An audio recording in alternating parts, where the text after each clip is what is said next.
Bueno, muy buenas tardes. Vamos a dar comienzo a nuestro programa de la Facultad de Ciencias Políticas y Relaciones Internacionales, y específicamente del Departamento de Relaciones Internacionales de la Pontificia Universidad Javeriana, conocido como Tu Mundo Sin Filtros.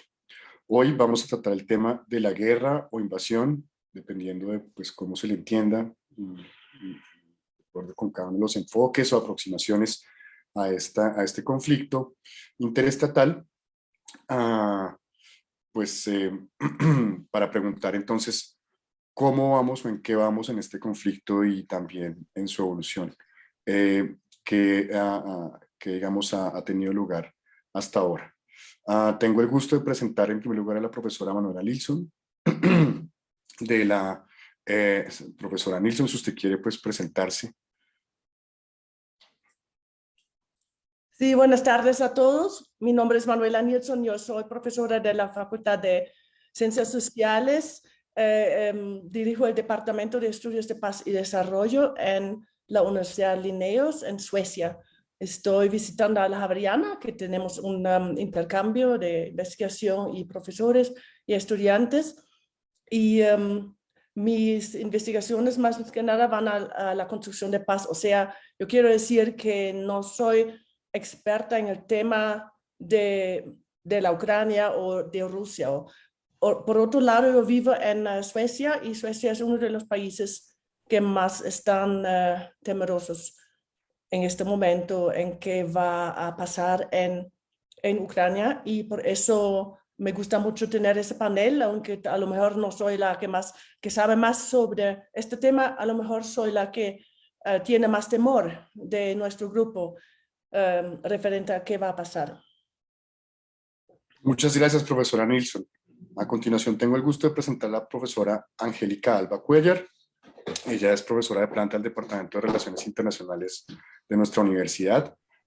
Profesora Angélica, ¿qué expectativas tiene usted respecto de nuestra conversación de hoy? Bueno, buenas tardes para todos y todas. Buenas tardes, Gabriel. Muchas gracias por la bienvenida. Pues hoy mi rol en esta conversación va a ser de moderación, así que espero que haya una discusión muy nutrida, con puntos de vista y debates sobre lo que está teniendo lugar en este momento en Ucrania. Así que, bueno, espero plantear preguntas que sean de algún interés y que a partir de ello pues podamos articular un poco esta conversación. Muchas gracias, profesora Angélica. También tengo el gusto de presentar al profesor Florian Fasson-Quesno, también profesor de planta de nuestra facultad. El profesor pues seguramente tendrá su punto de vista muy particular respecto a este conflicto, dado que pues es conocido entre nosotros que tiene unas aproximaciones muy sugestivas sobre el tema de seguridad. Profesor Florian, un gusto. Muchísimas gracias, Gabriel. Profesor de planta unas semanas más en la universidad, especialista de seguridad internacional y defensa, maestría en seguridad internacional y defensa, en historia, especialista del continente africano originalmente, también del continente americano, desde que vivo aquí en Colombia hace 16 años. Y obviamente siempre he tenido un interés particular para Europa. Tengo una maestría de estudios de seguridad europea en el derecho internacional europeo. Entonces vamos a ver, no sé si tan original en este caso, pero la idea siempre es de tratar de llevar un poco la crítica a las perspectivas de seguridad. Muchas gracias, profesor Fasson. Finalmente entonces tenemos a Aymeric Duguay, profesor también de nuestra facultad, especialista en estudios africanos y quien también pues tendrá su punto de vista muy particular respecto a este conflicto. Profesor Duguay, por favor. Muchas gracias, Gabriel. Bueno, yo soy también profesor de planta en la Universidad Javeriana, trabajando temas, como lo dijiste, de África, de resolución de conflictos en África y temas también de política exterior europea, en particular política exterior de Francia. Muchísimas gracias, profesor Duguay. Entonces vamos a dar inicio a esta conversación, que es un pretexto, digamos, para abordar el tema en general de este conflicto que a todos nos preocupa. Todos tenemos miedo, unos más, digamos, pronunciado porque el conflicto está más cerca y otros pues que a menudo soslayamos ese dolor y ese miedo pues global que pues infortunadamente pues se traduce en pérdidas humanas tanto pues para los ucranianos como para también los digamos combatientes en general. Profesora Alba, si usted quiere iniciar la conversación, por favor, muchas gracias. Muchas gracias, Gabriel. Bueno, pues digamos que quisiera hacer una pequeña contextualización de cuál es el propósito de esta actividad, de esta conversación. Pues ya durante varias semanas hemos venido escuchando sobre el conflicto en Ucrania, sobre la invasión de Ucrania por parte del ejército ruso. Se ha discutido muchísimo sobre las causas, sobre las razones por las cuales Putin ha decidido, digamos, tomar estas acciones, pero digamos que la idea es que nos concentremos un poco en lo que está pasando en este momento, ya después de más de 2 meses de conflicto y de operaciones militares con unos costos enormes como los que ha mencionado Gabriel hace un momento. Así que digamos que en ese escenario pues es muy importante recordar pues que este es un conflicto de gran escala que se está presentando en el escenario europeo como no se presentaba desde el final de la Segunda Guerra Mundial, que evidentemente, digamos, es el reflejo un poco del aumento de las tensiones, de unas tensiones que habían estado más o menos contenidas durante todo este periodo que fue desde el final de la Guerra Fría, pero especialmente desde este nuevo siglo hasta este momento y que de alguna manera pues se exacerban en los últimos años, primero pues con la ocupación y la invasión del ejército ruso y de las autoridades rusas de la península de Crimea en el 2014 y que evidentemente pues han venido gestándose, digamos, en un escenario de tensiones crecientes en otros aspectos, en la relación de Rusia con Occidente y digamos, un contexto que se ha complejizado mucho en los últimos años. Y también, como lo mencionaba Gabriel, pues estamos hablando de un conflicto interestatal que de alguna manera, digamos que presenta pues una notoria, si se quiere, excepción, o bueno, no sé, me lo dirá también Manuela o alguno de los demás profesores invitados, con respecto, digamos, a una tendencia prevaleciente después del final de la Guerra Fría de un aumento de los conflictos intraestatales. Y aquí vemos pues otra vez una expresión de esas guerras un poco más tradicionales entre estados, o por lo menos un conflicto que involucra claramente fuerzas estatales. Entonces, digamos que a partir de esto, quisiera plantear pues una pregunta inicial que justamente tiene que ver con el propósito de esta conversación y es cuál es el estado actual de las cosas, en qué punto estamos en ese conflicto y cuáles son las características que hasta este momento ha presentado esta invasión de Rusia a Ucrania. No sé quién quisiera empezar. Si quisieras empezar, Manuela. Bueno, quería primero decir que yo creo que esa tendencia de conflictos internos que se aumentan con otros países para convertirse en conflictos internacionales, de esa manera no son tan poco comunes aún después del fin de la Guerra Fría. Lo hemos visto, por ejemplo, en Congo, en África, y seguramente América puede venir con más ejemplos. Entonces, en ese sentido, no es nada que no era previsto de esa manera. Características, yo creo que tenemos aquí, como en todos los conflictos, 2 puntos de vista muy diferentes, casi de espejos. Y una solución de conflicto tendría que ver con estos puntos de vista que se ven como espejos, si saben lo que quiero decir. O sea, ir más allá de lo que está esperando Putin de ese conflicto y que nosotros del occidente, que obviamente estoy de un lado en ese sentido, que queremos ver como solución de ese conflicto. Lo que es diferente a los conflictos que normalmente lo vemos o lo hemos visto en los últimos 20 años, creo yo, es el enorme impacto que tiene no solamente en la región, sino global, que es un conflicto que va a tener consecuencias de mucha larga de un tiempo muy largo que va a tener consecuencias económicas, consecuencias sociales, consecuencias del sistema internacional, del comercio internacional, de la reconfiguración del sistema internacional. Yo no he visto ningún conflicto después del fin de la Guerra Fría que hubiera tenido tan grave o efecto de largo plazo para todos nosotros en el mundo, hasta que todos los países del mundo están afectados de ese conflicto. Para mí esa es una característica sumamente nueva y muy escalofriante.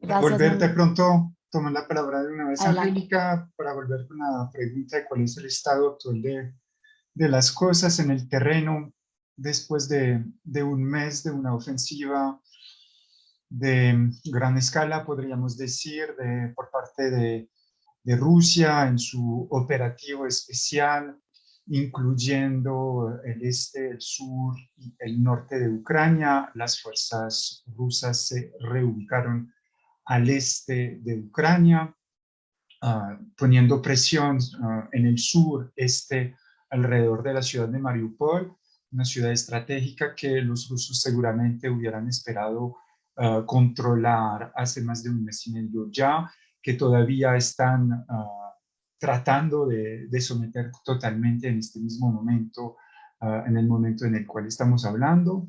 Una ofensiva que también se orienta de norte a sur en el este de Ucrania, el objetivo siendo aquí de separar las dos regiones del Donbass del resto de Ucrania. Entonces una capacidad clara de ofensiva rusa, al mismo tiempo que las fuerzas ucranianas están ganando en fuerza en el terreno, con entre el día de ayer y el día de hoy unas contraofensivas en el terreno que han sido relativamente exitosas, con algunas localidades retomadas, especialmente en el norte del este de Ucrania. Si todo el mundo me puede seguir aquí con mis descripciones muy verbales del mapa, y un número de víctimas que está aumentando.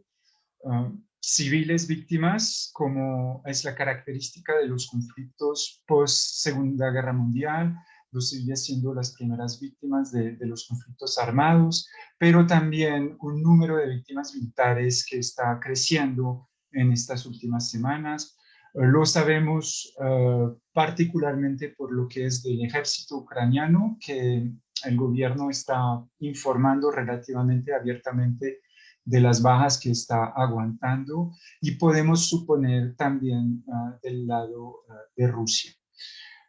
Última palabra de pronto sobre este punto, este estado de las cosas. De pronto estamos en una situación menos peor, si se puede decir así, de lo que hubiéramos podido imaginar hace un mes y medio.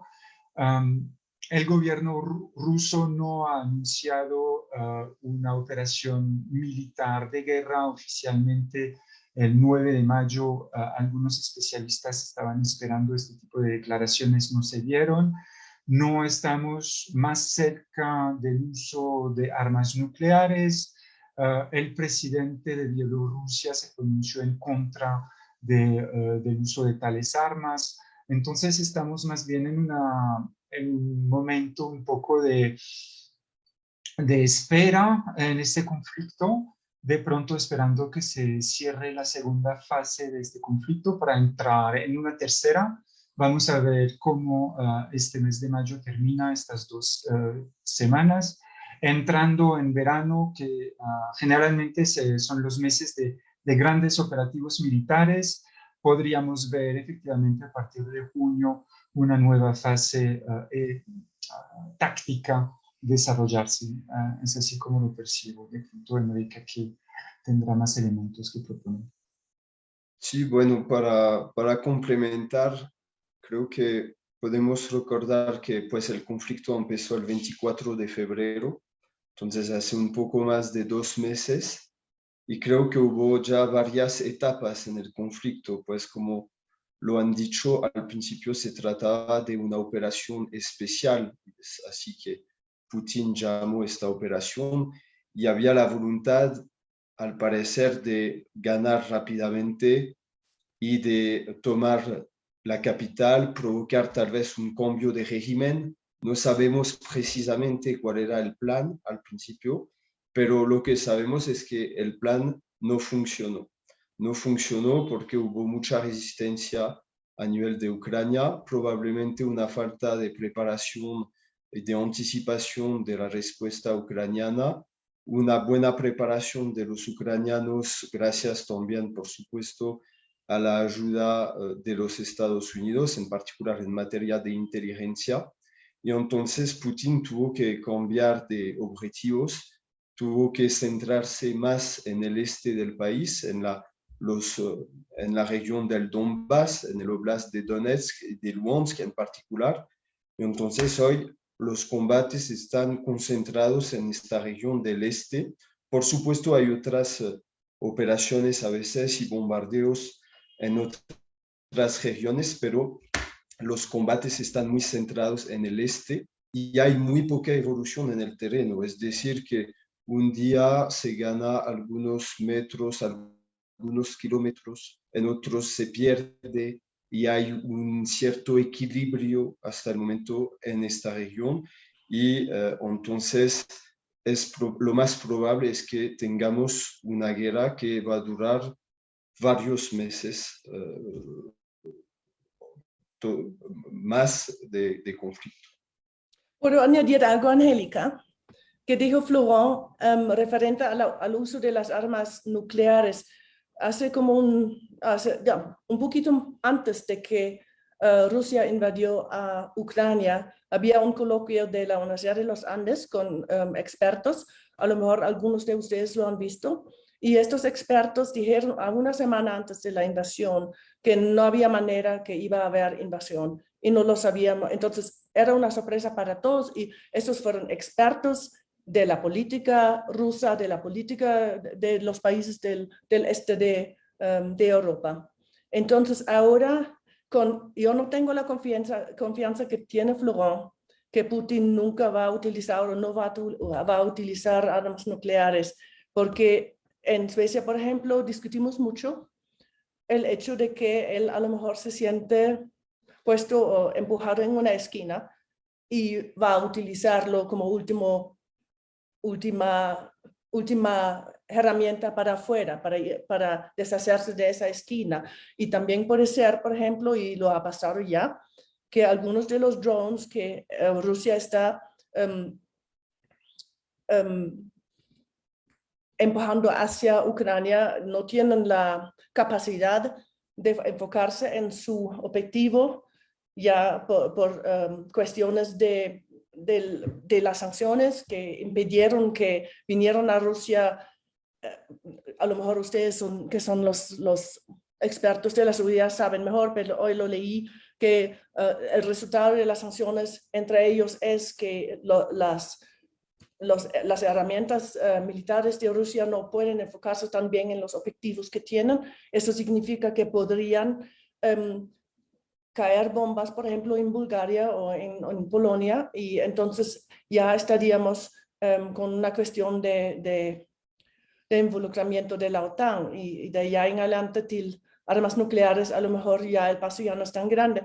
Por eso me gustaría mucho de saber de mis colegas que son más expertos en el ámbito de la seguridad, porque pueden ser tan seguros que las armas nucleares no se van a involucrar. De pronto es mi mal castellano, me expresé de pronto muy mal. Lo que estaba diciendo es que no estamos más cerca ahora que hace unas semanas atrás del uso de armas nucleares.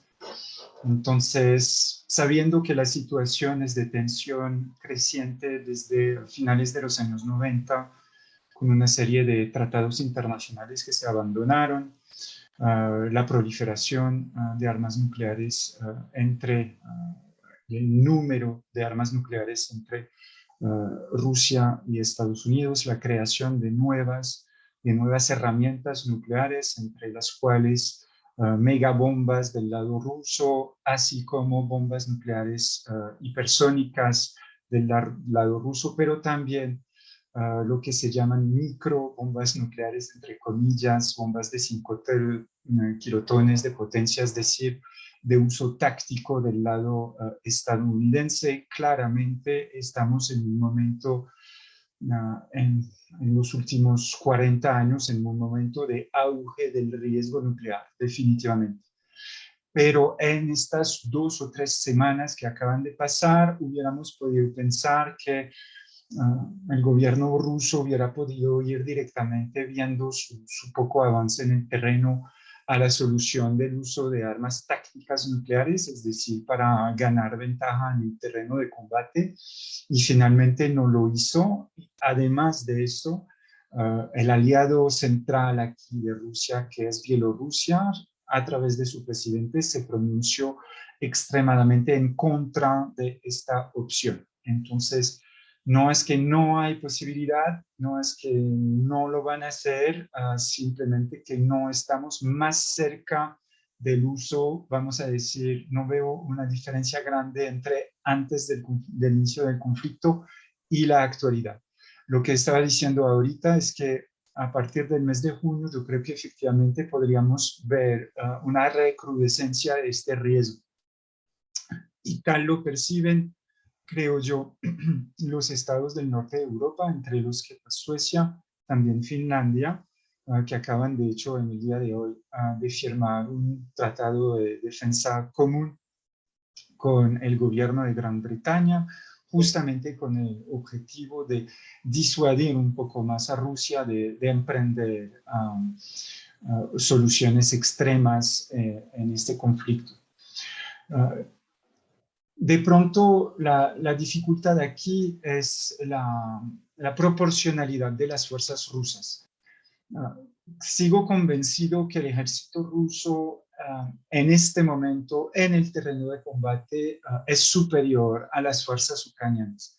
El problema es que no tiene, podríamos decir, medios intermedios de acción o medios muy poco eficientes con hombres en el terreno, reclamar calle por calle, utilizando tanques y pie de fuerza para ocupar el terreno, o misiles de largo alcance o misiles nucleares para someter al enemigo. No hay como una capacidad técnica intermedia entre esta ocupación a través del pie de fuerza o el golpe de largo alcance, lo que dificulta bastante las opciones tácticas en el terreno del ejército ruso y que ha permitido, de hecho, al ejército ucraniano, utilizando no solamente drones como los drones turcos, que son drones pesados, pero tácticas, vamos a decir, no del todo militares, con el uso de drones comerciales, por ejemplo, pequeños drones,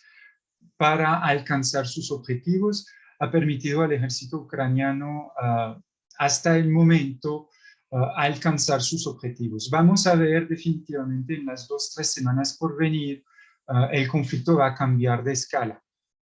La entrega de armamento pesado por parte de los europeos y los estadounidenses, también la construcción de capacidades aéreas del lado ucraniano deberían iniciar una fase nueva, mucho más destructiva que lo ha sido hasta el momento. En ese sentido, a mí me gustaría, digamos que plantear otra pregunta que tiene que ver un poco con lo que todos ustedes han mencionado hasta ahora, y es que en los últimos días se ha hablado justamente de la posibilidad de que esta guerra sea una guerra de largo plazo, considerando lo que mencionaba ahorita Florent, lo que decía Méric.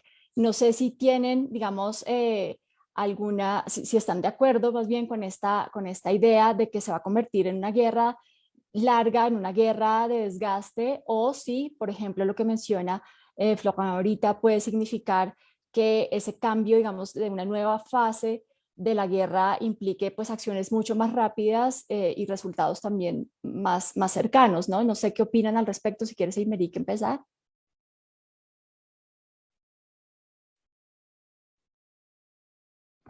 Perdón, tenía un problema con el micrófono. Sí, yo creo que estamos justamente frente a este gran problema es que los rusos no están ganando y no pueden perder. Es decir, que Putin no podría aceptar decir, yo creo, pues no busqué cumplir mis objetivos, no pude ganar terreno y negociar finalmente un acuerdo con el cual se quedaría solamente con Crimea y con las partes del Donbass que ya tenía antes del conflicto. Eso sería una humillación, no podría ser aceptable a nivel interno. Entonces, él no está dispuesto en negociar con estas condiciones. Y en el mismo tiempo, del otro lado, los ucranianos han ganado confianza, han ganado más apoyo, como lo dijo Florent, hay más ayuda de los Estados Unidos, acaban de votar, están en proceso de votar una ayuda masiva, una nueva ayuda de más de 30.000 millones de dólares para Ucrania. Ucrania está en una situación en el terreno que no está mala, hay zonas en las cuales están más en dificultades, pero por ejemplo están ganando pequeñas victorias también en la zona de Kharkov, la segunda ciudad del país.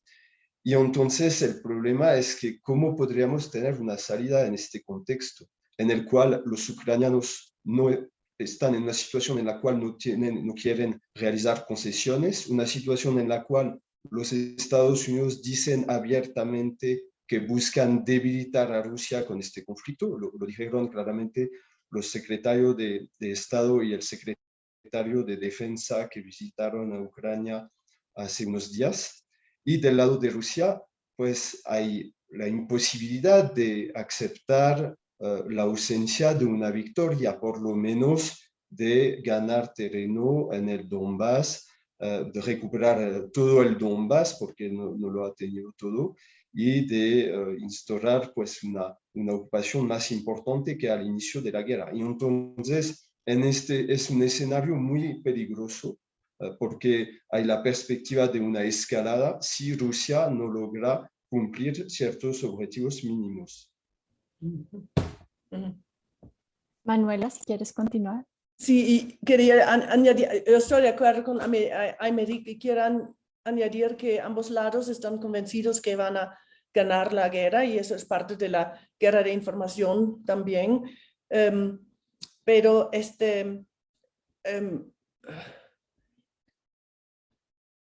yo creo que no hay un punto de madurez en este conflicto todavía, que uno de los lados se podría prestar a una negociación, pero para mí es importante también preguntar qué va a hacer China, porque yo creo que como Aymeric dijo, que estamos en esa balanza ahorita que no se mueve mucho hacia negociaciones, pero hay actores en el mundo que podrían empujar ese balance a través de ponerse claramente de un lado y de otro lado. Y uno de esos actores podría ser China, que hasta ahora se ha quedado en una posición donde realmente no dicen a dónde están posicionados, se abstuvieron en el voto de las Naciones Unidas del Consejo de Seguridad, se abstuvieron en la Asamblea General en este voto. Y yo creo que sí, y se ha hablado también, por ejemplo, de la posibilidad de China como mediador, China como facilitador de negociaciones, y especialmente porque China parece tener una influencia considerable a Rusia, especialmente en ese momento. Entonces, ahí podría ser una salida de esa situación muy, muy peligroso. ¿Qué opinas? Diría aquí que estamos más lejos aún ahora de una terminación del conflicto que en las primeras semanas. Hemos visto en estas primeras semanas de conflicto inmediatamente ponerse en marcha una serie de negociaciones, algunas indirectas, otras directas entre Ucrania y Rusia. Hemos visto los buenos oficios de Turquía, por ejemplo, Y definitivamente el movimiento tectónico, geopolítico que se inició desde finales de abril no permite entrever una terminación del conflicto a corto plazo. Manuela estaba mencionando a China ahorita, estoy muy de acuerdo, está jugando un papel central, no solamente en términos políticos como brindador de buenos oficios o mediación, sino que Rusia está perdiendo claramente de su autonomía estratégica en esta guerra. La está perdiendo para el provecho de China. Rusia está lentamente desarrollando una dependencia casi exclusiva al mercado chino. Y no veo el gobierno chino dejar pasar esta oportunidad de definitivamente arrimar, ¿sí? Pega a Rusia a su economía y a sus necesidades geoestratégicas. El ganador hasta el momento de este conflicto claramente es China. Un general chino en The Economist hoy estaba expresando esta situación de hecho. Rusia se está desgastando, los occidentales están fijando su atención en Rusia, la OTAN se está reforzando, pero al mismo tiempo los temores crecen. De alguna manera podríamos pensar, podríamos aquí ponerle hasta una lectura racista de estos eventos. Los occidentales blancos están desarrollando un temor creciente de todo lo que no es occidental. Rusia siendo el primero proxy, pero en fin, la rivalidad con China parece ser inevitable. Y mientras los europeos ¿cómo decir esto? Se están fijando en su entorno próximo, están también desarrollando un temor al futuro. Se está terminando la fase de apertura, de globalización genuina de Occidente para lentamente entrar en una configuración de enfrentamientos de bloque.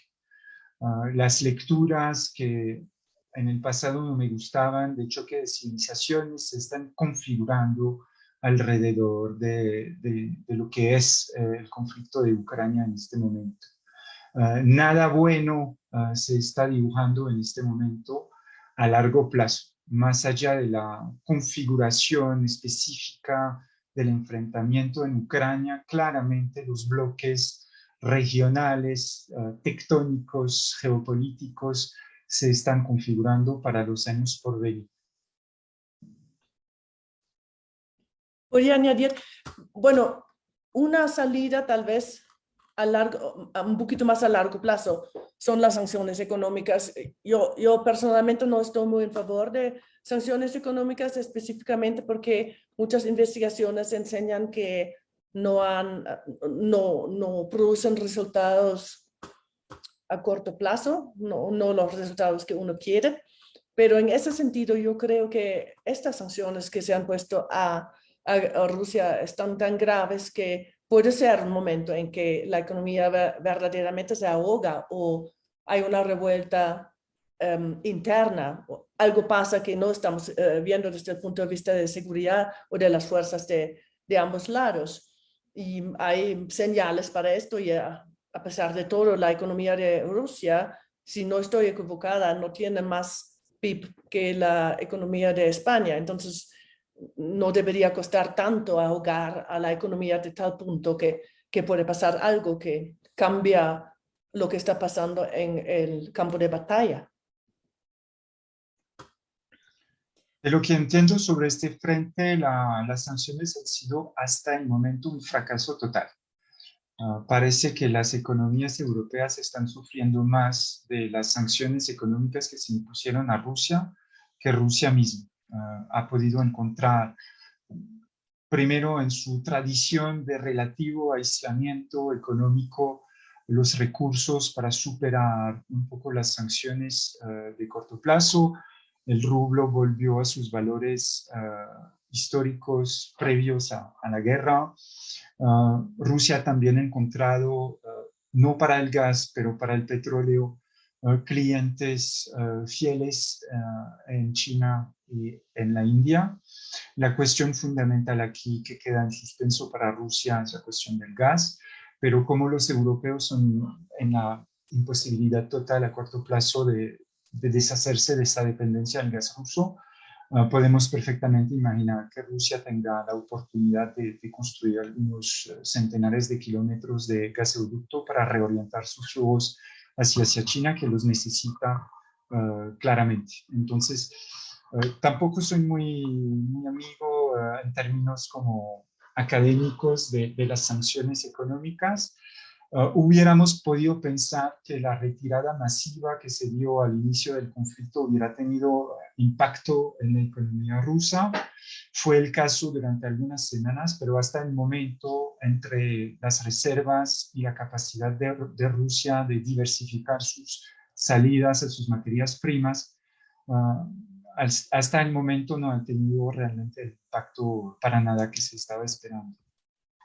Sí, para complementar, quiero efectivamente destacar esta dimensión de adaptación, pues un poco de Rusia frente a estas sanciones, del problema de la interdependencia entre la Unión Europea y Rusia sobre el tema de los hidrocarburos.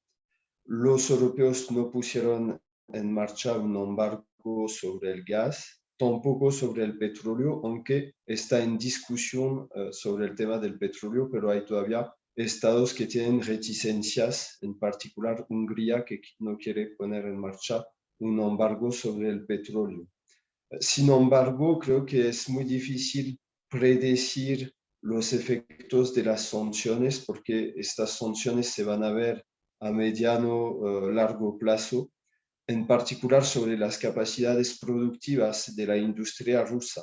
Es decir, que va a haber muchos problemas para muchas empresas que no pueden tener acceso a diversos productos, y entonces es en este momento que se verán realmente los efectos de las sanciones, porque hasta el momento se ve sobre todo en cuanto a la población, para la inflación, porque hay una fuerte inflación en Rusia, pero Rusia beneficia también del aumento de los precios de los hidrocarburos, porque este aumento de los hidrocarburos benefician a Rusia, que todavía puede vender su gas, su petróleo. Veremos si los europeos adoptan más medidas, nuevas sanciones, pero como se ha dicho, es difícil porque sería debilitar también los estados europeos, sería debilitar su industria. Y del lado de Rusia hay ya, por supuesto, va a haber una reorientación de sus ventas hacia China. Creo que hasta el momento hay solamente un gasoducto. Van a construir, están construyendo un segundo, pero todo esto, por supuesto, va a tomar tiempo de reorientar. No se puede hacer de un día al otro, de decir yo voy a vender mi gas, el gas que vendía a la Unión Europea, lo voy a vender a China. Son procesos largos, complejos, pero lo que podemos suponer es que, predecir es que se va a aumentar la dependencia de Rusia con China en los futuros años. En ese sentido, y recogiendo un poco algunas observaciones que hicieron hace un momento sobre, por ejemplo, la idea de Putin de que esta guerra iba a ser, o esta operación especial iba a ser una operación rápida, esta, digamos, resistencia a la idea de no obtener una victoria, la cuestión de la dependencia creciente de Rusia hacia China, me lleva, digamos, a plantear un poco la inquietud de cómo está hoy con respecto a 2 meses atrás el liderazgo de Putin, y más que todo considerando, digamos, algunos rumores que han circulado en las últimas semanas sobre el estado de salud de Putin, sobre, digamos, la creciente oposición, al parecer, internamente a la guerra. Entonces, ¿cómo ven ustedes en este momento el liderazgo de Putin y sobre todo un poco en contraste con lo que sucedía hace 2 meses? No sé si quieres empezar, Manuela. Sí, bueno, en el caso de la Crimea, cuando Putin tomó la Crimea, las encuestas públicas fueron más positivos, fueron para arriba. Entonces puede ser que esto podría ser el caso con la invasión a Ucrania. Por otro lado, yo creo que hay una gran diferencia entre Crimea y este nuevo paso de Putin, que es mucho más querido por parte de los rusos. Yo creo que muchos rusos en Rusia no están detrás de Putin con esa invasión y más estaban detrás de él con la invasión de Crimea. Entonces, pero por otro lado, nosotros aquí no recibimos factos creíbles de lo que está pasando en Rusia, porque la comunicación está bastante limitada, y cuando uno lee, por ejemplo, los reportes de Global Security, estos son todos muy positivos porque queremos creer esto. Yo no estoy seguro lo que está pasando en Rusia, no estoy seguro cómo se ven las encuestas ahorita o cómo podemos confiar en encuestas de popularidad de Putin. Pero yo he escuchado de académicos, amigos que tienen familias en Rusia, que hay bastante resistencia y que hay bastante cansancio de esta guerra. Rohan, si quieres continuar.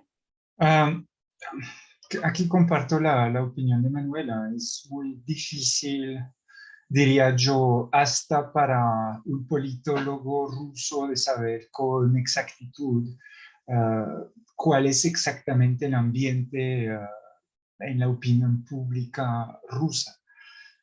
Sabemos que la máquina de propaganda estatal rusa es particularmente eficaz. Sabemos que el campo ruso en general ha sido en los últimos 20 años particularmente pro-Putin. Es un país extremadamente extenso. Mucha gente no puede tener ni conciencia de lo que está pasando en Ucrania, no puede experimentar de alguna manera las consecuencias, así sean económicas, de la inflación. Tenemos zonas muy autárquicas en Rusia, de campos de gente que vive de su propia explotación de recursos agrícolas. Entonces, es muy difícil aquí poder determinar, más allá de algunos movimientos de resistencia al régimen de Putin en las grandes ciudades, en el oeste de Rusia, de saber exactamente qué está pasando.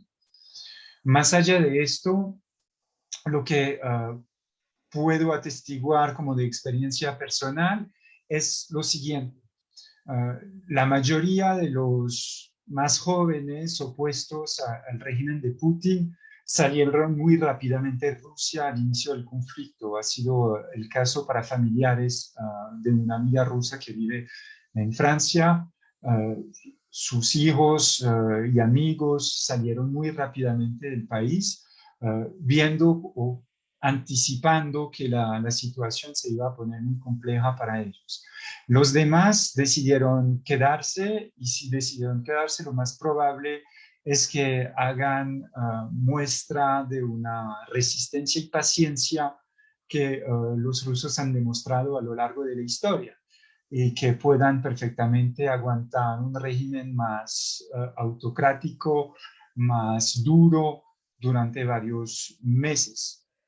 La característica de los regímenes a tendencia autocrática es que nunca parecen más sólidos que hasta el momento en el cual se derrumba.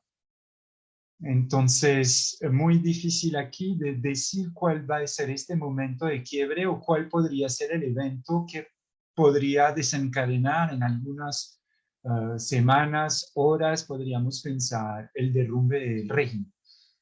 de la misma manera que pasó en los años 90, sí, finales de los años 80, principio de los años 90. Nadie podía imaginar que el régimen soviético se iba a derrumbar y en algunos días todo esto terminó. Yo creo que estamos en una configuración parecida, es decir, que el régimen lo más probable es que sobreviva y si sobrevive, que no veamos ningún tipo de fluctuación en su popularidad o su capacidad de acción, pero que si se derrumba, se va a producir de manera muy rápida y que será muy difícil prever, así sea algunas horas antes que efectivamente pase. Aquí, subrayando que no soy especialista para nada de Rusia, de la política rusa, y que para mí es de pronto la pregunta más difícil de responder de todas. Emeric. Bueno, sí, yo quería añadir, pues, concuerdo con Manuela, que Manuela recordó que la guerra en Crimea había sido muy, muy popular y la anexión de Crimea a Rusia en 2014 había sido considerado como un gran éxito y como algo totalmente legítimo por parte de una gran mayoría de los rusos. Y eso había reforzado la popularidad de Putin. Y entonces hay algunos analistas que piensan que Putin lanzó de una cierta manera también esta guerra para justificar su liderazgo y para restablecer, pues, mantener su autoridad, sabiendo que hay elecciones que deben tener lugar en 2024, sabiendo que Putin también lanzó una reforma constitucional en 2020 que le permite quedarse en el poder hasta 2036. Y entonces la guerra es una manera de legitimarse para Putin. Y eso ha sido el caso, pues, en los años anteriores, porque Rusia ha sido involucrado en una serie de conflictos en Georgia, también por la intervención en Siria.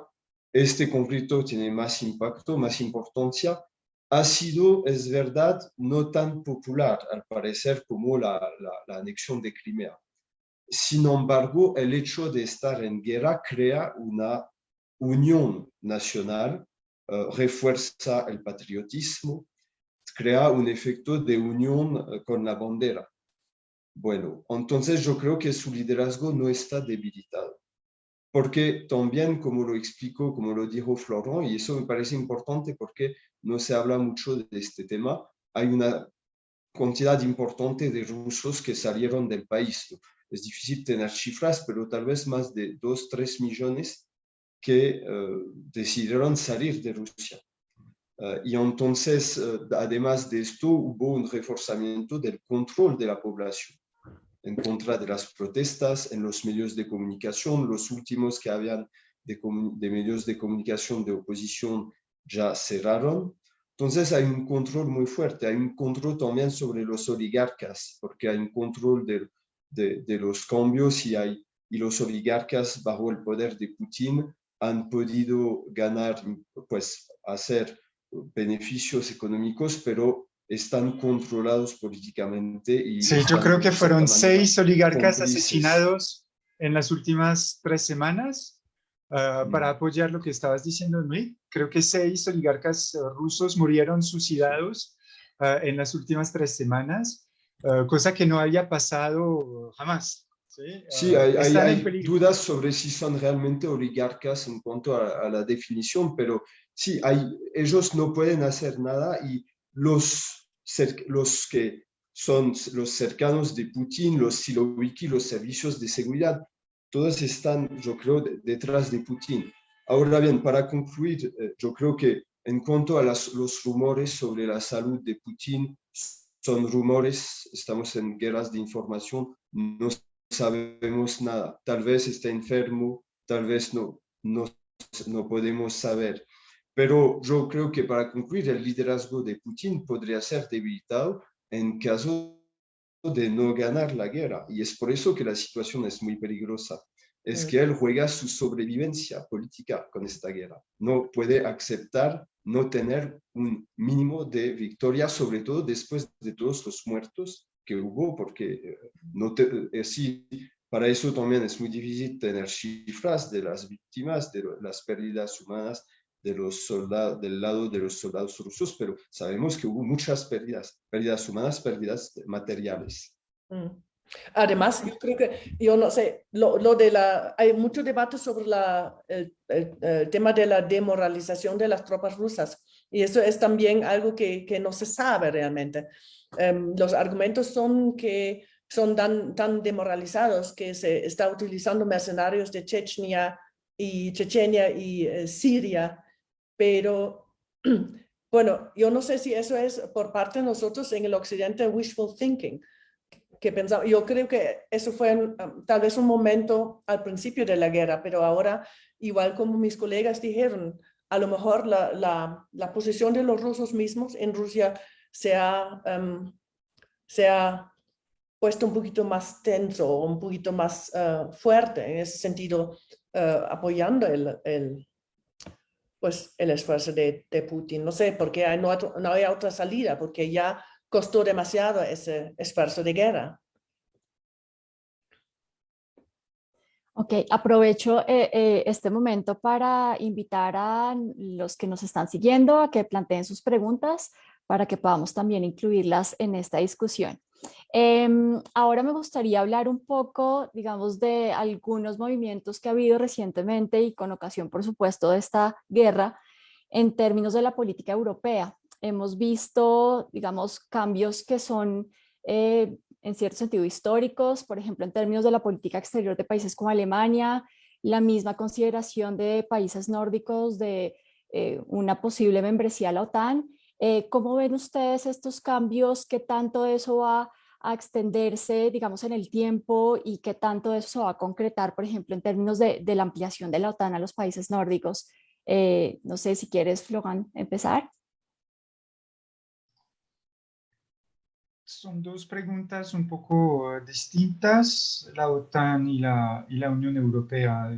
De pronto dejaré a Manuela hablar más de la OTAN y de la adhesión de los países nórdicos, y seguramente tendrá cosas mucho más pertinentes que yo que decir. De pronto una sola observación es que claramente si la situación política o geopolítica de Europa parecía desfavorable a los ojos de Putin antes de que iniciara el operativo en Ucrania, definitivamente está menos favorable ahora. El balance es más bien negativo desde este punto de vista. Hay más adversarios a Rusia ahora en Europa que existían antes del inicio de los operativos militares en Ucrania. De pronto lo que me voy a permitir desarrollar un poco más es lo de la Unión Europea y hablaré aquí bajo el control de Enrique. Definitivamente una revolución. Eso es lo que inició en la Unión Europea, una revolución. La crisis económica del 2008 y la pandemia habían iniciado un movimiento revolucionario en la Unión Europea en cuanto a la gestión económica. Se emitieron los primeros bonos colectivos de la Unión Europea hace muy pocos meses atrás a raíz de la doble crisis del 2008 y de la pandemia. Y con los operativos militares, la Unión Europea ha decidido, a través de la decisión simbólica de Alemania de brindar más de 1.000 millones de inversiones militares a su presupuesto, ha brindado la cuestión de la defensa y de la seguridad común de la Unión en el portón de la política común. Así las cosas, podemos anticipar, y es así como el presidente francés lo declaró el lunes pasado, una revisión o por lo menos una discusión de fondo entre los miembros sobre el alcance y las pretensiones de la Unión Europea en términos geopolíticos. Un tema que un poco como una serpiente de mar quedaba en segundo plano desde hace más de 30 años, va a seguramente ser una discusión de primer plano en los meses por venir o en los años por venir. Podemos aquí de pronto anticipar un debate que va a tener de pronto la virtud de depurar un poco el proyecto europeo. A pesar de la unidad de fachada que se ha mostrado en los últimos 2 meses, estamos ya viendo algunas oposiciones. Enric mencionó ahorita a Hungría, también podríamos mencionar a otros países que tienden a alejarse un poco de la posición defendida por Francia, Alemania, España e Italia. Básicamente los miembros fundadores y algunos miembros del oeste de Europa, y el sureste de Europa parece más cautela cuando se trata de la defensa común. Hemos, por ejemplo, poco escuchado hablar de Grecia en este momento, eso porque justamente su composición de religión y demográfica la hace mucho más sensible a las posiciones rusas. Estos temas de debates ya dieron un giro y vamos seguramente a ver estos temas orientar la política de la Unión Europea en los 2 o 3 años por venir, independientemente de cómo se resuelva el conflicto en el terreno ucraniano. Manuel, adelante. Sí, estoy de acuerdo con todo lo que dijo Florent, pero también hay Hungría y a lo mejor también la República Checa tiene también una posición un poquito diferente referente al óleo y al gas de Rusia, pero ellos también se comprometieron a terminar el ingreso hasta finales del 2023. Entonces,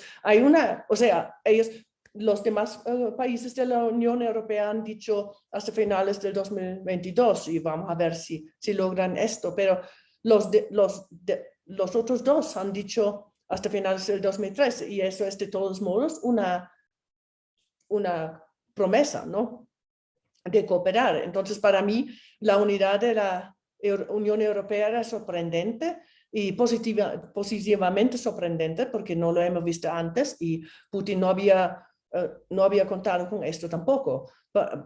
Entonces, para mí, hasta ahora estoy muy feliz que la Unión Europea tenía unidad o tanta unidad como se ha mostrado hasta ahora.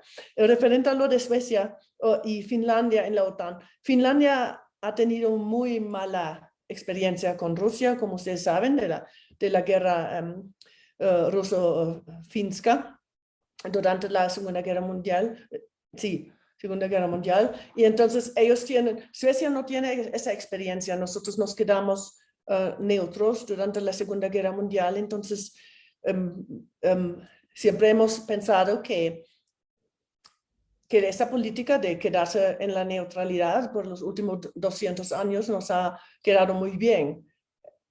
Pero ahora está la discusión bastante fuerte y sentimos que si Finlandia va a la OTAN, Suecia también debería ir a la OTAN. Y Finlandia casi se ha decidido, o sea, eso va a haber un ingreso a la OTAN, no hay mucha duda sobre esto.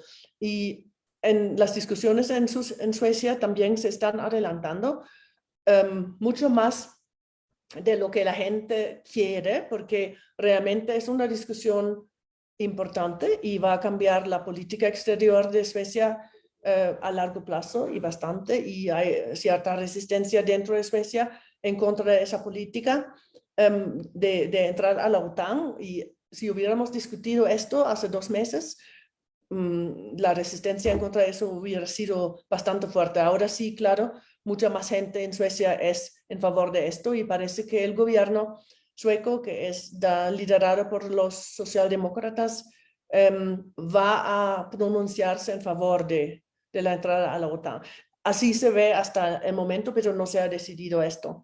Pero Suecia, el tenor general en Suecia es que si Finlandia va a la OTAN, Suecia no puede ser el único país dentro de los países nórdicos de no entrar a la OTAN. Entonces yo no creo que esto va a pasar. Y todo depende un poquito de Finlandia en ese sentido. Antes de darle la palabra a Imeric, Oh. quisiera como añadir otra pregunta a la anterior, y es ¿qué implicaciones tendría para la relación ruso-europea esta posible entrada de más países tan cercanos geográficamente a Rusia a la OTAN? ¿Y qué tanto puede implicar eso, digamos, un recrudecimiento de la situación en el terreno en este momento en Ucrania? ¿Qué tanto puede afectar este tipo de movimientos de la política exterior europea o de los países europeos la situación del conflicto en la actualidad en Ucrania? Bueno, tal vez voy a empezar sobre el primer tema y después respondiendo a esta segunda pregunta. Sobre el primer tema, creo que es importante ver que los estados europeos se desarmaron después de la Guerra Fría, pensando que ya no había amenazas, pensando un poco que ya estábamos en el fin de la historia. Se desarmaron, contaron con la OTAN y finalmente hay un movimiento de tener más gastos, en particular después de la anexión de Crimea. Ya la guerra en Ucrania en 2014 había tenido sus primeros efectos y hoy vemos muchos anuncios: vamos a gastar más, vamos a cumplir con la regla de la OTAN de 2% del Producto Interno Bruto para la defensa, vamos a crear una Europa geopolítica, una Europa de la defensa. Hay muchos anuncios y creo que es necesario tener un poco de distancia y de frialdad frente a estos anuncios que están en un contexto de emoción, en un contexto de guerra, y ver los efectos concretos, los actos concretos. Este esfuerzo para financiar y para enviar armas a Ucrania. Eso es efectivamente un acto que no había sido realizado anteriormente, el hecho de ayudar, de propiciar armas a un Estado que se encuentra en una situación de guerra. Pero más allá de esta ayuda, que es importante, por supuesto, para Ucrania, pero que no es tan importante como la ayuda de Estados Unidos, más allá de esto, hay todavía mucha política de defensa de los Estados europeos, hay todavía muchos debates dentro de los estados sobre las inversiones en materia militar, y entonces no podemos hablar realmente de una situación que va a cambiar totalmente, de una Europa que ya va a ser una potencia militar. Yo creo que es muy apresurado a decir esto, y creo sobre todo que más que la Unión Europea y que la Europa de la defensa es sobre todo la confirmación y el retorno de una potencia estadounidense en Europa que lidera y de una OTAN que busca de los Estados Unidos. Entonces creo que esta guerra es la situación es catastrófica, por supuesto, para este país, pero este conflicto también demuestra la debilidad de la Unión Europea, que no pudo hacer nada para disuadir, que no pudo hacer nada durante años para tener un sistema de seguridad, una arquitectura de seguridad europea que pueda funcionar. Y entonces yo creo que debemos considerar que sacar ciertas enseñanzas de esta debilidad y ineficacia de la Unión Europea en esta crisis. Para la segunda pregunta, voy a ir rápidamente, simplemente para decir que hay una voluntad de Ucrania, también de Georgia, no de Bielorrusia, sino de Moldavia, que quieren ingresar en la Unión Europea. Por supuesto, los miembros de la Unión Europea no pueden decir que no. Entonces hubo encuentros, promesas, etcétera, pero en la realidad es un proceso que se demora porque hay muchas negociaciones, es muy difícil como de cumplir los criterios para ingresar en la Unión Europea, y no debemos olvidar que hay estados en los Balcanes occidentales, sin hablar de Turquía, que están esperando desde años de ingresar en la Unión Europea, que están negociando. Entonces, es imposible proceder a la adhesión de Ucrania, de Moldavia y de Georgia sin tomar en consideración estos estados que están esperando desde años. Entonces, el proceso va a ser muy largo. Tal vez podrán ingresar, pero no antes de 10 años, y es por esa razón que hace unos días el presidente francés propuso un proyecto que es un poco una alternativa, que es una confederación europea, una comunidad política europea, que sería con la voluntad de unir las democracias europeas sin que estos estados ingresaran directamente en la Unión Europea. No sé si Manuela, Florent quieran Sí, añadir algo. Manuela, por favor, complemento. sí, y, sí, yo también estoy de acuerdo que podría ser una nueva guerra fría. Y esta guerra fría va a ser muy diferente. Yo creo que primero, en la primera, los europeos pudimos siempre confiar en que los Estados Unidos están detrás de nuestra espalda. Y en esa no lo podemos hacer. Simplemente el periodo de Trump nos ha enviado un mensaje muy claro a Europa que no podemos confiar en que los Estados Unidos siempre nos van a apoyar. Y por eso vinieron esas pláticas sobre una defensa más fuerte de Europa y todo lo que ha seguramente también ha sido una influencia en la decisión de Putin de ir a la guerra en primer lugar. Además, en el 2024 vienen las elecciones en los Estados Unidos y hay posibilidades de que Trump vuelva. Y esto va a ser una derrota para Europa enorme si él viene al poder en un tiempo donde la seguridad de Europa está bastante en cuestión, ¿no? Además, como dijo Aymeric, hemos tenido estados de buffer entre el 91 y ahora, que no eran ni parte del este, ni del oeste, ni de la OTAN. Quieren entrar a la OTAN, pero no lo han hecho. Y esos son buffer states. Y Finlandia y Suecia también eran parte de esto, pero a cómo van las cosas, ahora el mundo se va a tener que decidir de cuál lado están. Y esto trae bastante complicaciones para muchos países. Y a lo mejor en un plazo de 10 años ya no tenemos estados no asociados como teníamos en la Segunda Guerra, en la Primera Guerra Fría también. Entonces va a ser una situación bastante diferente a la Primera Guerra Fría. Y por último, de nuevo lo de China. A China no le conviene ponerse de un lado, ni quieren tener que decidirse. Y quién sabe a cuál lado se van a poner si tienen que hacer esto, ¿no? Pero la tendencia va un poquito, ahorita se ve la cosa como todo el mundo se va a tener que decidir y los Estados Unidos están presionando bastante a otros países de tomar un lado. Por ejemplo, se pudo ver con la visita de Biden en Venezuela, por ejemplo, y la visita y las discusiones que han tenido con Saudi Arabia. Arabia Saudita se dice, ¿no? En español, sí. De pronto hay que volver a lo que había dicho inicialmente. Sí hay un movimiento tectónico, modificación general de las dinámicas de geopolítica con este conflicto y solo estamos al inicio de este movimiento. Como que fue el detonante este conflicto en Ucrania, las placas se están moviendo y mientras no se encuentre una nueva configuración estable, vamos a tener bastante revolcón. Yo comparto lo que está diciendo Manuela, es decir, lo más probable es que la mayoría de los países estén en la obligación de escoger algún bando y será una situación extremadamente peligrosa y dolorosa para todos los estados que no encuentran su bando.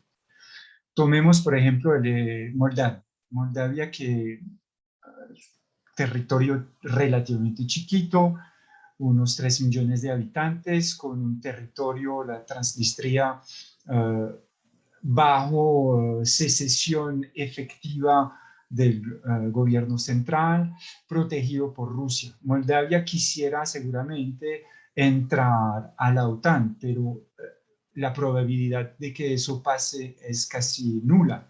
Efectivamente, nadie le va a cerrar la puerta en grande, en la nariz a Moldavia, ya sea para la entrada a la OTAN o la Unión Europea, pero ningún estado de la OTAN o de la Unión Europea va a aceptar a Moldavia con los problemas fronterizos que tiene, incluyendo a Rusia. Eso quiere decir que lo más probable, si no es parte de un bando, es que sea parte del otro bando. La cuestión ahora es dónde se va a trazar esta nueva frontera o esta nueva cortina de hierro en Europa, pero no solamente en Europa, y de pronto es la diferencia con la fase previa a los años 90. Yo no veo a Rusia y China en un campo distinto, en un bando distinto en este momento. Más bien, lo hemos comentado, y Mike lo ha dicho, vemos un acercamiento cada vez más profundo entre Rusia y China, creando una suerte de bloque euroasiático de ocupación de la mayoría de las tierras emergidas del orbe centro histórico de los movimientos tanto de civilización como de conflicto a lo largo de los 5.000 años de historia de las cuales tenemos recuerdo. Entonces, definitivamente un bloque central euroasiático y unas periferias.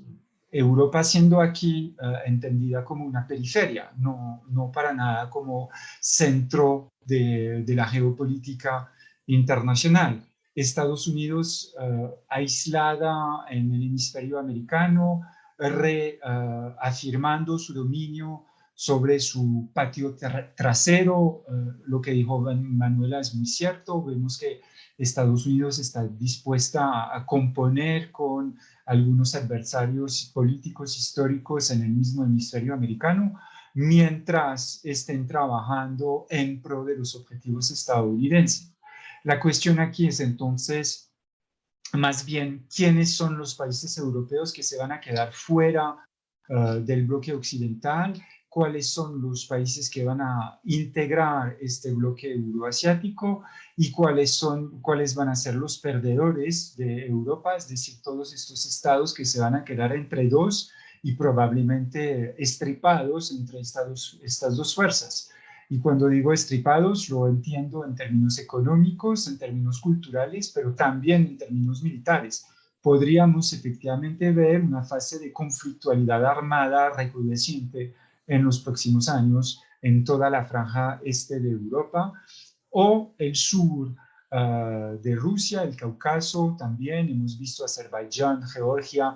Aquí hay una serie de zonas de conflicto muy claras, y también una reconfiguración política de Medio Oriente, incluyendo aquí hacia Siria, Israel, Irán, Irak, países que no han salido de unos revolcones que iniciaron hace un poco más de 2 décadas atrás y que van a seguir dándose en los años por venir.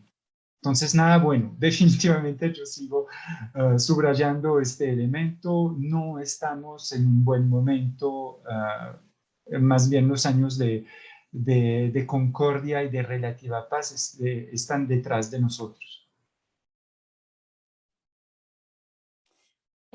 Vale, digamos que en ese sentido mencionas justamente, Florent, la situación en regiones muy cercanas, como mencionabas en Moldavia, con la provincia o la región separatista de Transnistria.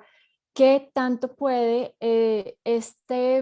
no tanto el conflicto mismo, sino la manera en la que se está desarrollando la guerra en Ucrania, tener influencia sobre estas otras situaciones, digamos, de regiones separatistas prorrusas apoyadas desde Moscú?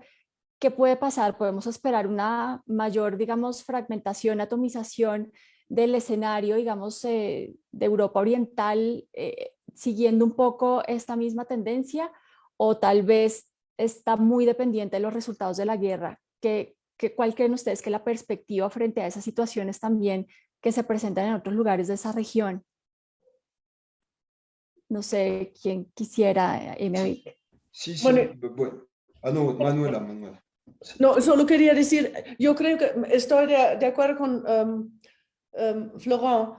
Tal vez la OTAN ahora va a tener una política diferente o va a repensar su política en términos de quiénes de los países que van a entrar o que quieren entrar nos traen beneficios en términos de seguridad y quiénes son más bien líos o problemas de seguridad. Y yo creo que Moldavia es uno de estos, como dice Florent, perdedores de Europa. Yo creo que la OTAN, que ha tenido décadas de realmente no estar tan involucrado, va a pensar 2 veces ahora de dejar entrar países pequeños que realmente para nosotros más bien pueden ser un problema más que una ayuda.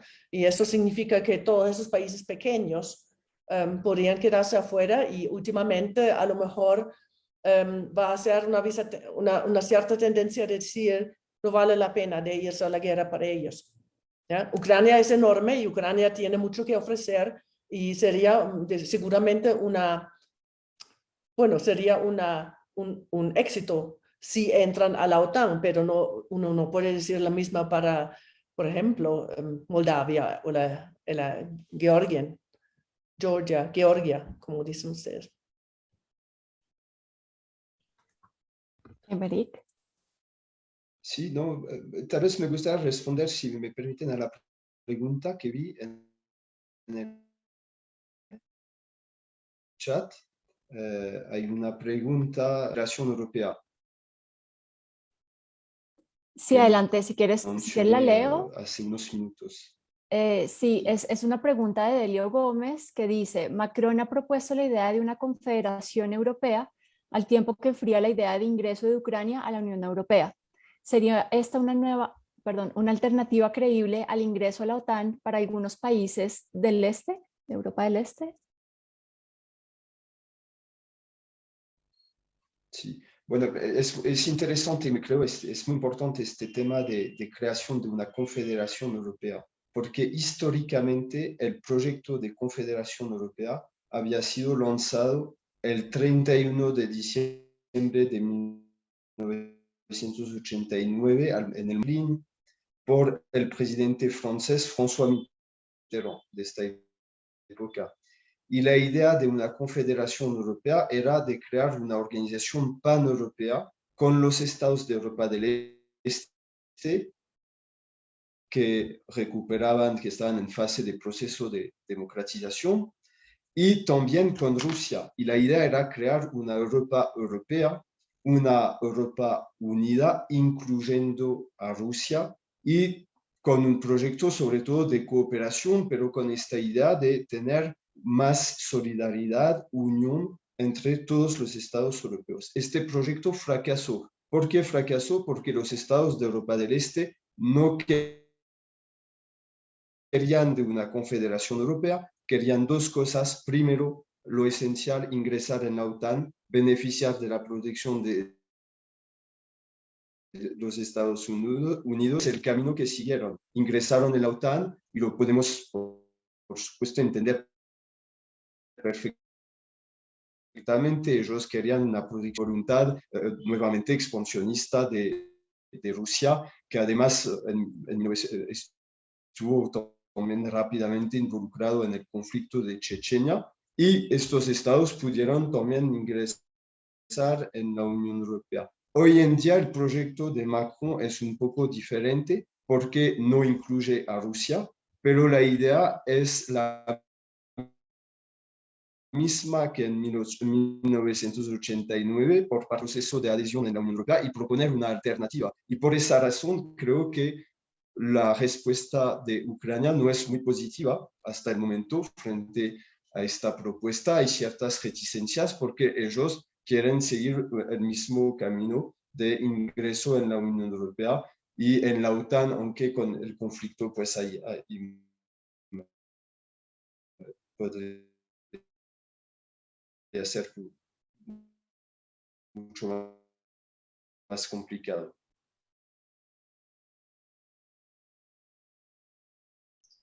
Ok, Aymeric, no sé si Florent quieres decir algo sobre Porque tengo la problemas de anterior. internet.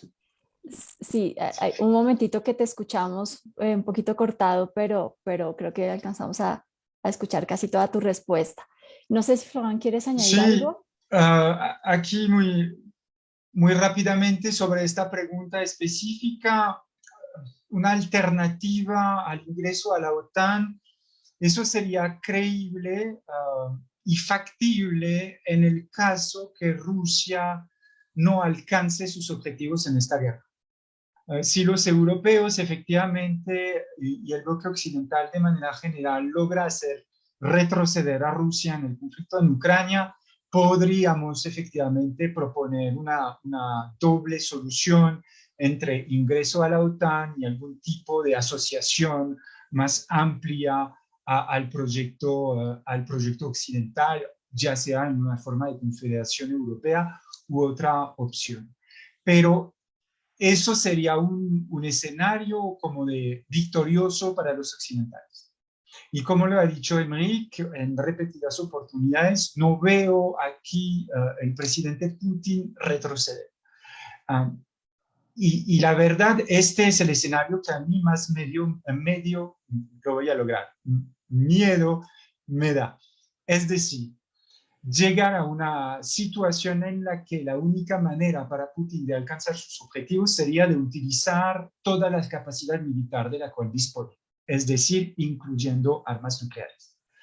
Y eso lo veo muy factible. Si ve que no logra romper la cáscara, es factible que sea dispuesto a utilizar todos los medios a su disposición. Y si eso pasa, la verdad, no veo exactamente cuál relevancia podría tener cualquier tipo de confederación europea o cualquier otra. Estaríamos efectivamente entrando en un escenario de conflicto de total.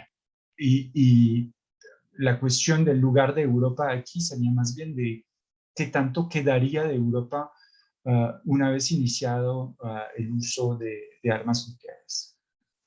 Entonces, yo veo esta opción creíble en el caso de que de alguna manera los occidentales y Ucrania logren una salida negociada a su favor más que al favor de los rusos, y eso lo veo realmente muy poco factible. Recordar aquí que la posición de negociación de los ucranianos, las últimas posiciones de negociación de los ucranianos era reconocer la anexión de Crimea y abandonar, entre comillas, al Donbass, a la región del Donbass, a los rusos. Eso era la última posición de negociación que tenían los ucranianos. Es decir, reconocer de alguna manera la victoria de los rusos, porque yo creo que el presidente Zelensky, un actor cuyas capacidades políticas han superado desde lejos todo lo que podía esperar, son claros. Es decir, que sabe que no puede salirse con una victoria plena de este enfrentamiento, que eso supondría empujar a Putin en sus últimos recursos, y sus últimos recursos serían efectivamente el uso de armas nucleares. Bien, en ese sentido, digamos, y considerando un escenario en el que la guerra parece estar en un punto de estancamiento y en el que las negociaciones tampoco realmente están avanzando mucho, ¿cuáles creen ustedes que son los escenarios que se plantean? ¿Cuáles son las posibles alternativas que hay? No sé si determinación del conflicto o por lo menos cómo se va a seguir desarrollando esta situación en el terreno en los próximos meses. No sé quién quiere iniciar respondiendo esta pregunta. Puedo ir muy rápido. ¿Cuál sería el escenario ideal para los occidentales? Que en el terreno los esfuerzos ucranianos respaldados por Occidente lleven al ejército ruso a retroceder en el territorio ucraniano para llegar a la conclusión que militarmente no van a lograr sus objetivos. A partir de este momento, el presidente Zelensky estaría proponiendo una solución negociada a Putin, dejándole Crimea, porque yo creo que aquí estaríamos sobre un punto de no retorno, hace parte del territorio ruso en derecho ruso, entonces no van a ser el territorio que integraron, negociar una salida política para el Donbass, es decir, básicamente los acuerdos de Minsk, es decir, crear las condiciones para un referendo libre en el Donbass, aquí pasando años probablemente antes de que este referendo se dé sobre la autodeterminación de las dos repúblicas del Donbass. Eso sería la solución ideal, yo creo, del lado occidental. Del lado ruso, la solución mínima sería entonces, en caso de una posición de fuerza en el terreno, reconocer la autonomía y después la integración de las dos repúblicas del Donbass. En la solución máxima sería un cambio de gobierno en Ucrania y de pronto una partición de Ucrania a lo largo del río Dnieper. Yo no sé cómo pronunciarlo muy bien en castellano, básicamente que separa en dos mitades de norte a sur a Ucrania. Estos serían las dos soluciones como las mejores soluciones negociadas en este conflicto. Dependen fundamentalmente de la evolución de la situación en el terreno de combate. Y en este momento no hay ningún campo que pueda imponer una solución negociada de otro, lo que supone una continuación del conflicto hasta llegar a su punto de madurez. No me gusta mucho esta expresión, punto de madurez, porque eso supone olvidarse de los muertos que se acumulan en el terreno para llegar a esta situación de madurez. A mí me gusta más la expresión de cansancio, simplemente el agotamiento, no tanto de madurez, sino de agotamiento de las dos partes. Con el respaldo occidental, Ucrania está lejos de llegar al agotamiento y de alguna manera podemos aquí hablar de la responsabilidad de los occidentales en la continuación de este conflicto. Seguramente Estados Unidos y los europeos no hubieran respaldado a Ucrania, el conflicto estaría ya a punto de terminar y no estaríamos contando los muertos como lo estamos haciendo. Me gustaría aquí recordar, para terminar, una posición de los críticos y feministas de la seguridad internacional, que siempre argumentan que el principal peligro para las poblaciones civiles son las políticas de Estado y no las invasiones. Porque generalmente cuando hay una invasión, la población civil se ve relativamente ilesa, mientras que cuando el Estado organiza una resistencia de largo aliento, las poblaciones civiles son las primeras en sufrir. Entonces, más allá del debate moral de quién tiene razón o no, está claro que las posiciones asumidas por ambas partes, del lado ruso, tanto como del lado occidental y Ucrania, son las que están permitiendo la acumulación de los cuerpos de civiles en el territorio ucraniano. Gracias, Rohan. Manuel, adelante. Sí, quería añadir, bueno, eso es el caso realista de la negociación, pero el caso ideal para mí, para el occidente, no sería esto, porque esto realmente es una pérdida para nosotros. Putin alcanzaría sus objetivos. Y entonces el caso ideal para mí es el cambio de régimen en Rusia, y esto podría darse porque se ha dado antes, como ustedes dijeron anteriormente, el fin de la Guerra Fría, la disolución de la Unión Soviética no se había previsto tampoco, la caída del muro de Berlín. Entonces, una revuelta en Rusia, eso para mí sería el caso ideal. La negociación a cómo será, siempre va a ser, como cada negociación, una pérdida, inclusive del lado de Ucrania, que realmente no tienen la culpa en esa invasión, ¿no? Pero claro, mejor que una guerra nuclear. Por supuesto que tenemos que hacer algo realista, o sea, es imposible de ir a la alternativa que vamos a medir fuerzas entre la OTAN y Rusia. Eso no es posible.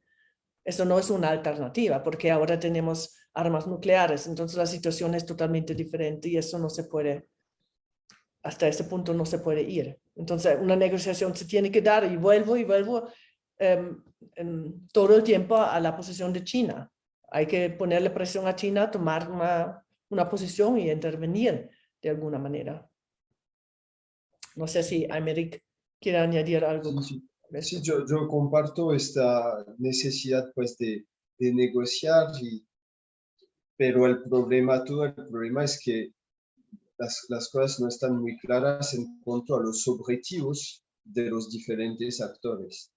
Es decir, que como lo dijo Florent hace unos minutos, en un momento Zelensky y los ucranianos ya hablaban de negociar, de decir vamos a adoptar un estatuto de neutralidad, hay que fijar las condiciones de esta neutralidad, vamos a especificar los estatutos de ciertas regiones, pero ya no estamos en esta fase. En los últimos días los ucranianos no hablan de estas negociaciones, hablan de ganar los combates, hablan de vencer a Rusia.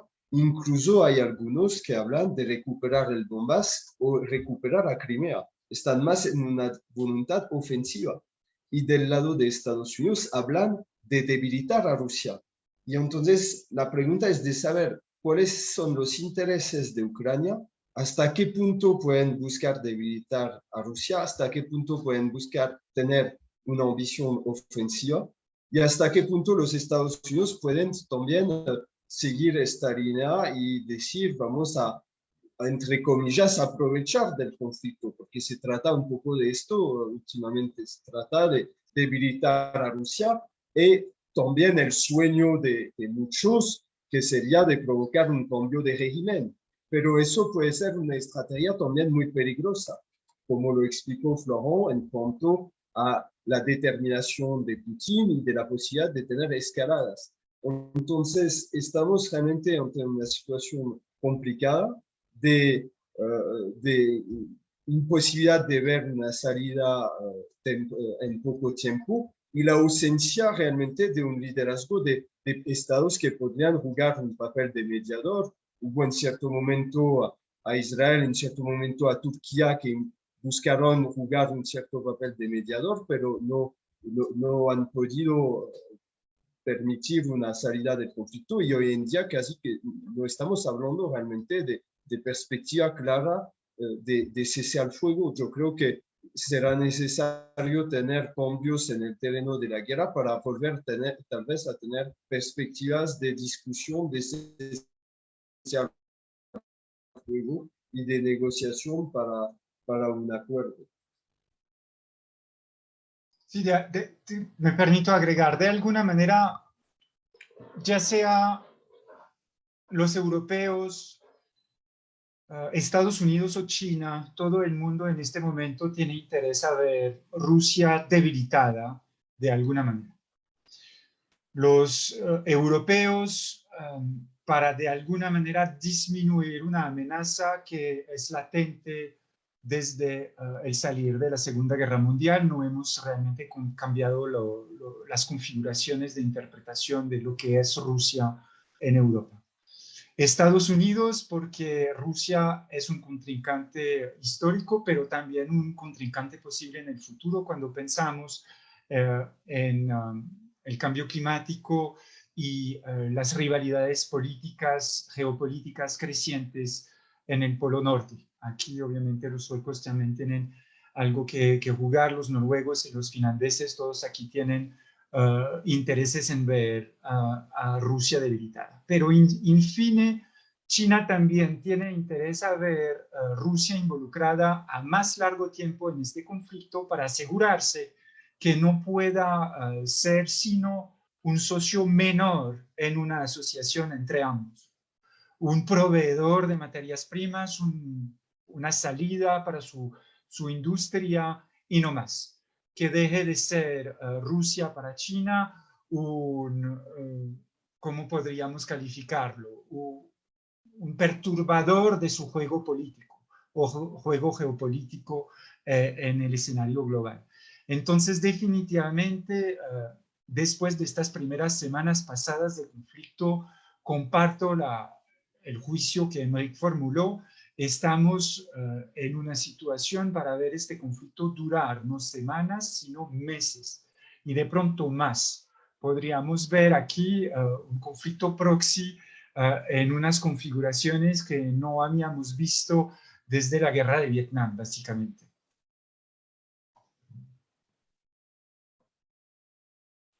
Ok, tenemos una pregunta del profesor Gabriel Jiménez que dice, ¿hasta qué punto esta guerra está suponiendo una rebelicación de Alemania? No sé si entendí bien, tal vez un rebelicismo en Alemania. ¿Un no sé rearme? sí, entendí bien la pregunta. Yo de pronto no voy a responder a esta pregunta. Estaba pensando en la columna de conmemoración del imperio alemán que se construyó en 1873 para conmemorar la derrota de Francia en la guerra de 1870. Famosa columna que se salvó durante la Segunda Guerra Mundial porque Hitler la hizo desplazar de 1,5 kilómetros de su lugar de origen, que fue destruido en los bombardeos, que después los franceses insistieron para que fuera destruida. No se destruyó, los franceses se fueron con las decoraciones de bajo relieve de la base de esta torre de la victoria imperial alemana, y ahora trona de manera completa del orgullo, símbolo del orgullo alemán. Personalmente, yo no estoy muy a favor de ver a Alemania reiniciar una fase de militarización, rearme. Considero que es un peligro de manera general. La única manera que no fuera para mí considerada como un peligro fuera de que este rearme o esta remilitarización del Estado alemán se haga no en el marco de la OTAN, pero en el marco de un ejército común europeo, en una configuración de Estado federal europeo. Y como estamos muy lejos de estos objetivos federales europeos, lo veo con mucho escepticismo, para decirlo menos. De pronto aquí es mi descendencia de resistente durante la Segunda Guerra Mundial comunista que está hablando. Qué pena. Me estoy saliendo un poco de la objetividad académica. Me disculpo. Y como alemana solo puedo decir ahora revelando mi verdadera cara aquí, Florent, solo puedo decir, en Alemania no hay ninguna discusión sobre militarización del Estado, nada de eso. Más bien estamos muy reticentes a intervenir y todo. Entonces, más bien yo creo que la política exterior de Angela Merkel y también la de Olaf Scholz va en contrario de esa posición. Y la posición que tomaron en contra frente a Rusia era siempre la que está apoyada por la idea de Nord Stream 2, ¿no? Más que, o sea, eso es un puro neoliberalismo de esa manera, efectivamente. Establecer relaciones fuertes económicos para que no haya una guerra, no haya conflictos entre los estados, lo que no ha funcionado, ok. Eso es cierto, pero eso era la política o ha sido la política de ambos, de Scholz tanto como de Merkel.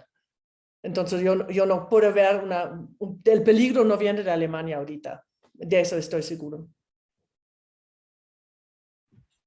Bueno, yo no pude escuchar todo lo que dijo Manuela porque tuve un problema de conexión, pero lo que quería decir sobre este tema de la remilitarización de Alemania es que desde el fin de la Segunda Guerra Mundial, desde la creación de la República Federal Alemana y después con la reunificación, Alemania ha tenido muchas reticencias en tener altos gastos en materia de defensa. Alemania ha tenido muchas reticencias en participar en intervenciones exteriores, aunque han participado a veces en ciertas operaciones como en Afganistán. Lo han hecho con muchas reservas, con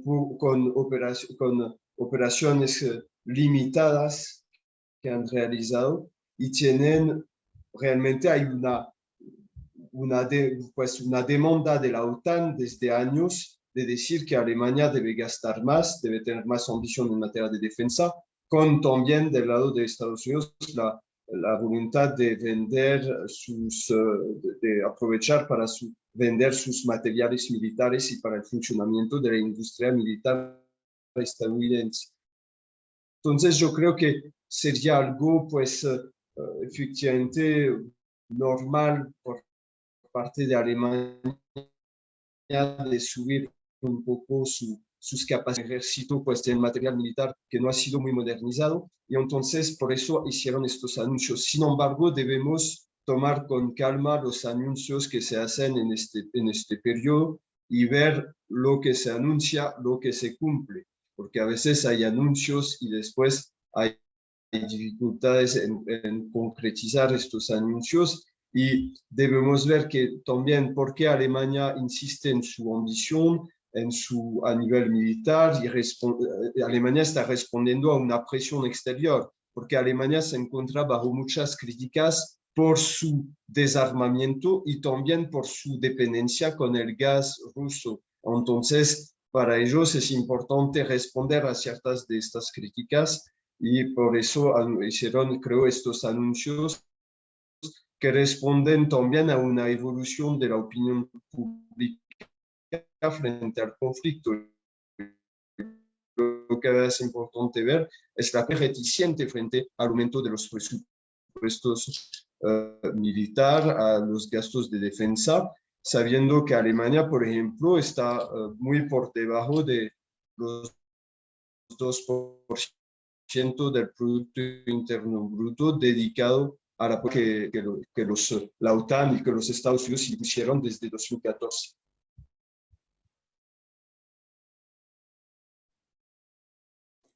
Bueno, pues ha sido una discusión muy interesante que da para muchos temas. Se abren un montón de líneas de discusión alrededor de esto que está sucediendo en este momento en Ucrania y Rusia. Y pues a todos ustedes agradecerles mucho, la profesora Manuela Nilsson, al profesor Yvitek Durés y al profesor Florian Frasson. Muchas gracias por su participación. A todos los que nos acompañaron también agradecerles su compañía y pues estaremos pendientes para nuevas citas en Tu Mundo Sin Filtros. Muchas gracias a todos y pues que tengan una buena noche. Muchísimas gracias. Gracias, un Angélica. placer, estimados colegas. Hasta luego, que les vaya muy bien.